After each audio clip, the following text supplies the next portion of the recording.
Hey, you're watching Pharmtv and we're here with Clutch. How you doing, guys? Good, how are you?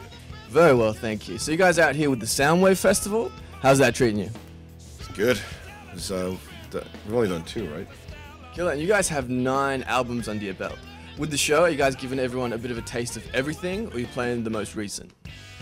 We're giving a taste of everything, really, but that's just because we got 8 songs. That's 40 minutes, and it's hard to cover all your bases in that amount of time. But we pick the songs that seem to go best for the festival. For some reason, some songs better in nightclubs, some are better outdoors underneath the sun.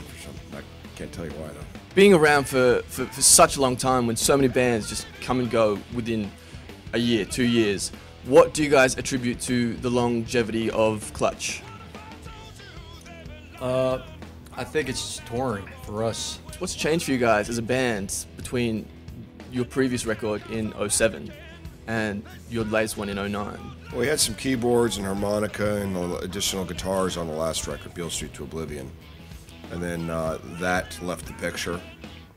And this record, the last one, Strange Cousins from the West, is kind of more stripped down and brass tacks. And, really, what you hear is just almost just a live representation of the band.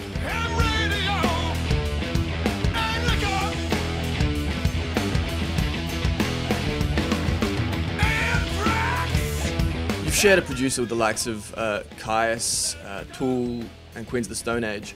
Is there anyone that you've collaborated or, I guess, met throughout the years that has been, an inspiration that you've been like, yeah, cool, really happy to meet these guys? The first person that comes to mind is Per Vidberg, who plays keys for Opeth. He's a good friend of ours, and we've collaborated with him, jammed with him. We have a side project called the Bakerton Group. It's an instrumental thing, and he played on our last record that we released called El Rojo. In the future, is there anyone that you haven't yet worked with that would just blow your mind? Stevie Wonder. I guess kicking off in the 90s, which is for many people the golden age of rock music and grunge music and most modern day music we listen to now, kicked off in the 90s. Is there any new bands in, say, like the past 2 years, 3 years that have come out that have really kind of caught your eye and you guys have thought, yeah, these guys have got it?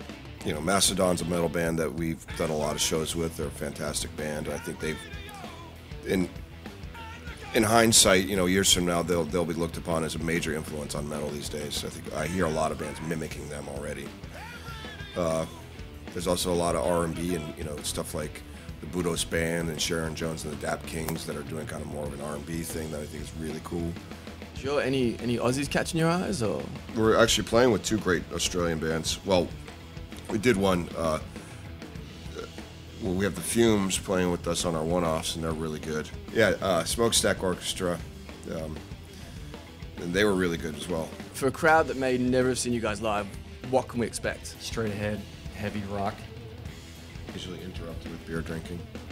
Fantastic. You guys are fitting very well down here then. If you get a chance, check out our ice skating Indigenous people and just try and have a good time. It's been really good chatting to you guys. Likewise, thank you. Cool. This is Clutch and you're watching Pharmtv.